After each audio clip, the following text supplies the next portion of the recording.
Do you fear death? And now I do. Right, in this moment you do, or do you mean generally speaking? I do. Look, I am as intellectually convinced as one can possibly be that my core subjectivity is, and your, which is the same in you, which is the same in my cat and everywhere, is the one entity in the reduction base. In other words, all reality unfolds in it. It's the one thing that exists, and therefore it has nowhere to go, and it's never going to end. It's where beginnings and what has no way? What is not going anywhere? The core subjectivity in me is going nowhere, because everything that happens in it. And it's not only my core subjectivity. The core subjectivity in me is the same core subjectivity in you.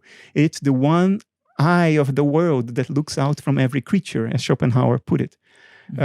So I'm as intellectually convinced as one can be that my subjectivity survives bodily death and probably witnesses the entire process.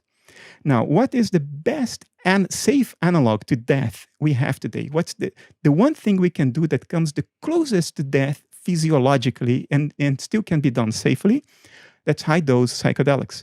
The psychedelics, the way they operate is by significantly reducing brain activity. Not anesthesia? Anesthesia is a dissociative. It increases noise levels in your brain. It doesn't necessarily reduce brain activity. I see. And there is a strong scientific argument to be made that you are not unconscious during anesthesia. You are just incoherent, so you cannot focus on any particular experience. Frightening thought, man. No. It means that you do not suffer. There's too much incoherence in brain signals to form the coherent experience of a profound pain. It can't happen because the signal is dispersed. To your conscious self, but what if there are other parts of you that are feeling it that can remember, much like when you have childhood trauma and then you dissociate? There is a part of you that's feeling everything that can possibly be felt, has ever been felt, and will ever be felt, right? If it's all one consciousness, there is a part of you. Correct. Yeah. But that's scary too. Okay, about death. Where was I going? With death, yeah. So the best model we have is psychedelics, actually, not anesthesia. Because psychedelics under neuroimaging, they have been proven. Every psychedelic studied so far since 2012 until now has have this consistent behavior. Brain activity significantly reduces, especially in the default mode network, the part of your brain that has to do with your individual sense of self, the part of your brain, the process in your brain that says, I am Kurt, or I am Bernardo. That part of brain activity is basically smashed. Your brain goes to sleep in that regard. And I know from experience that the experience that is correlated with that, which is called ego dissolution, is an incredibly difficult experience to undergo. It's when you're constantly dying and you're never dead. It's that feeling of losing everything that you are or was. Have you experienced ego death? Yeah, I have experienced ego dissolution under high-dose psychedelics more than once. Does it get easier? In a certain way, yes. In a certain way, no. The feelings are never less powerful. So in that sense, it does not get easier. The feelings are just as intense. I've experienced something akin to ego death where it's like I'm in a oneness, I'm in a void. But it wasn't black, it was white. But I felt like almost like the tentacles of an octopus, and then you go back to the head. And I couldn't explain it any other way. And everything made sense. You get this profound realization that, the laws of physics are the way because of so-and-so, but then you forget so-and-so, and then even if you do remember it, days later, you're like, that doesn't make sense. Discard it. The tentacles are the dissociative pathways, and you are undergoing a reduction in dissociation, and your mind presents itself to you in a pictorial manner. And then you're going back from the tentacles to the head, to the Godhead, from the dissociated tentacles. It makes all sense of the world. But look, nobody has ever physically died from psychedelic ingestion. It's not physically possible. People die of the stupidity they do while under the influence. But your ego does die. You as a body don't, but your ego, your sense of an individual agency, of being an individual agent, that sense is smashed to smithereens. And it feels as death because it smashes that which you think you are. And it feels horrible. So doing it repeatedly, it feels as horrible. But there is one silver lining, and that is, you know what's happening. And there's a little voice in the back of your head saying, just hang on tight, this will pass, and there is bliss on the other side. And there is, because when your sense of individual self dissolves, you are the universe. And that's such, it's the greatest joy one can imagine. It's a profound sense of identification with the true reality, and everything else until that point was an illusion. And it's a reality of total acceptance, total integration, because you are that which needs to accept.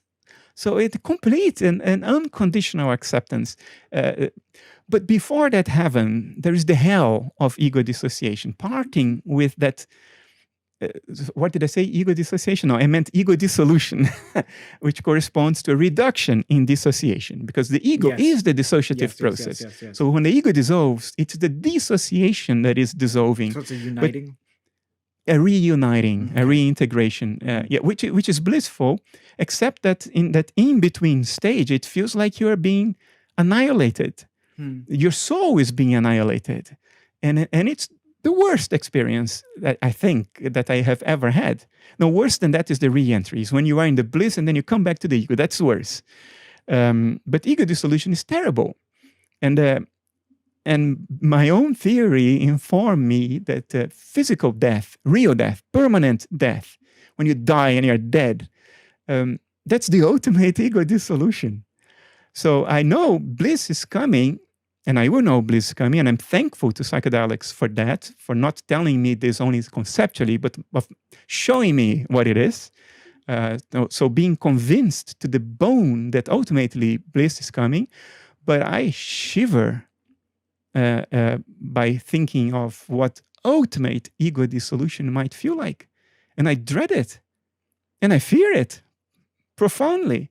And I didn't fear it when I was a sort of unthinking materialist by default, because there's literally nothing to fear. When you're dead, you're dead. And there is nobody there to feel bad. It takes such strength to admit that, because most people are the opposite, where they'll say, I was fearful of death when I was a materialist. Then I died with ego dissolution. That's right, dissolution. And then I came back and I realized, okay, well, death is just another state that is not much different than this, and it's blissful and so on. Well, if what you told me about Sam Harris saying that you can trust what he says because it goes against what he wishes, if that's true, I mean, that's nonsensical. Even if it's true that he thinks that, I mean, it's the ultimate logical fallacy. This is not a logical argument for the validity of your position to say, well, I fear it. So yes, I could apply that to myself, and you're doing me the favor of doing that. You're being very kind to me. But to be very honest, Kurt, I don't think this means anything. It has no logical force. Whether I like the conclusion or not, it has no bearing on the force of my argument for that conclusion. People should look at my argument. Does my argument hold water? So if Sam Harris thinks I should trust what he says because it goes against what he wishes, I would say, bullshit. I don't give a damn what you wish or don't wish. Tell me your argument. I will judge your argument, not how you feel about it. Yeah, I agree. So the fact that I feel bad about the idealist sense of death, that consciousness persists and we will undergo ego dissolution, I do fear that. And I'm saying that to you not because I'm trying to promote myself. On the other, precisely the contrary. But I don't think you or anybody should construe this as something that helps the force of my argument. It shouldn't. My argument, hopefully, is objective. How I feel about its implications should be irrelevant. It is irrelevant to me. When people go in states and they say that what I experienced was real, it was more real than this. You talked about this a few times, and then we dismiss that reality. Should we be? Now, there are good reasons to dismiss it, because I imagine, well, this is just a speculation on my part, though there's some basis to it. I think Professor John Vervaeke said that the sense of realness can be induced. There's a cortical loop inside your brain, and the faster it goes, there's a certain cortical loop, I don't recall which one, the faster it is, the more you feel like that's real, whatever it is. So then you could say, well, psychedelics spin that wheel quicker. So you feel as if it's real, but it's not necessarily real. Yeah. So then continue. My relationship with psychedelic gnosis is probably the reverse of what most psychonauts would report. I'm not really a psychonaut. I did that as a sort of a part of a research effort. It's not something that I was exultant about doing. It's, if I'm going to talk about consciousness, I better know what I'm talking about. So I felt obliged to do that, and it has contributed a lot to my development as a person. And so I'm thankful to psychedelics for that, even though I think it's not for everyone and should be done with extreme care. And not done when it's not legal. My sense of psychedelic gnosis is the following. There is no doubt that when you are deep within a trip, when you pass those initial stages, which are hallucinatory in nature, but when you pass through that, when you break through really to the other side, there is no doubting that feeling that this is ultra real. This is a lot more real than where I was coming from. I was completely deluded. I was in some kind of trance, and now I see what's really real. So that experience exists. There's no doubt about that. Can you explain it away? No doubt about that either. Whether the explanations are true or not, I reserve judgment, but can you in principle explain that sense of reality away in the way you suggested, like something spinning, some mental process spinning faster in your brain? Possibly. Is that what is relevant about this? I would say, no, it's completely irrelevant. Let me tell you what is relevant about that sense of realness. It's stronger than the sense of realness you have now. So if you can explain that away, on the same basis, you can explain this away right now. So the message of the psychedelic experience from me is not that is real and this is an illusion. The message is that this is an illusion. Do you see what I mean? If you think, flip it around, turn it the other way around. The message is not that's real. The message is this is not real in the way we think it is real. This too is a mental configuration. It's something that mind is doing. So if mind can do something that makes you have that sense of ultra reality in a psychedelic state, and you explain that away by saying it's just mind, please be consistent with yourself and do the same here. If your sense of reality now is less real than that, please tell yourself, inform yourself, this too is a trick of mind. That is the important thing. If you enjoyed that clip, then the full podcast is out right now. You can click around here. Enjoy. Subscribe to Theories of Everything to get notified of upcoming podcasts, as there are new full-length podcasts every week on the topics of mathematics, physics, consciousness, free will, and AI.